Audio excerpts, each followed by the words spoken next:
The breakfast crowd, nearly as desperate for the sharing of gossip as they were for Katie's baking, proved that I had been a little harsh in my thoughts about my fellow townspeople. Rhonda Bigler's column was the topic on all of their lips, but there was no fear, blame, or judgment directed my way in the slightest. If anything, those who approached me directly were disappointed that I continued my assertions the Irons family, besides not being in town, didn't even exist any longer. That dashing of scandalous hopes was the smallest of road bumps to their apparently enjoyable fervor, as without fail, each of them grasped onto the topic of Branson just as Rhonda had intended. Speculation about the mass-murdering ex-detective was as plentiful as plastic hearts, caffeine, and carbs. With few tourists in town, the locals lingered in the bakery, and it didn't take long for me to make my escape.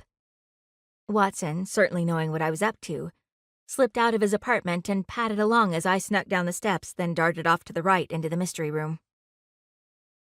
Ben noticed our arrival, but he didn't draw attention our way, and instead helped our solitary customer in the biography section. Relieved to be out of the spotlight, I curled up on the antique sofa by the River Rock fireplace.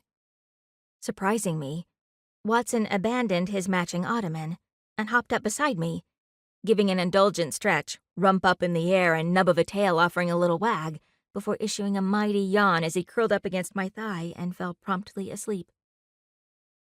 "You really are a love, aren't you?" My heart warmed just as thoroughly by his affection as the crackling fire. Unable to stop myself, I stroked his side. With a grunt, Watson cracked open his chocolate eyes, shot me a glare, then chuffed before returning to his nap. "Oh, right. 1 part love, 1 part curmudgeon. I nearly forgot."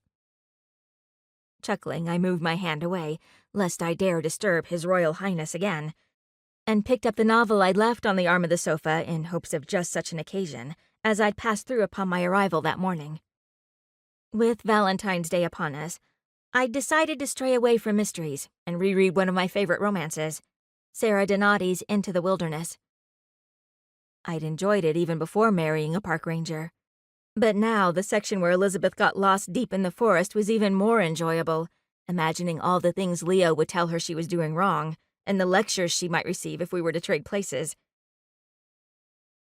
Indeed, marriage hadn't only altered the type of book in my hand, but even my disdain for the Hallmark holiday. So much so that I hadn't put up the slightest protest as Katie and the Pacheco twins had gone overboard with Valentine's Day decorations. The bookshop boasted an equal number of hearts, pink, cream, and white streamers, and red and purple cutout cupids strewn ceiling to floor. The fact that it not only didn't bother me, but I found it rather endearing, was proof enough I was still on a honeymoon high.